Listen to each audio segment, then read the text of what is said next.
ओ भाला ना होला कराचे दूसरा के चाह गुरुरा भाला होला कराचे दूसरा के चाहे भोला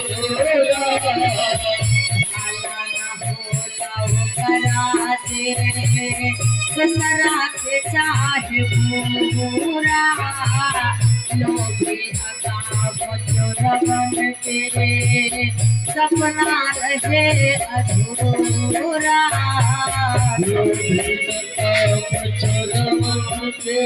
सपना रहे अधूरा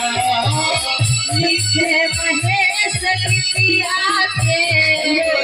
लिखे महेश गीतिया के गावत बारी साथ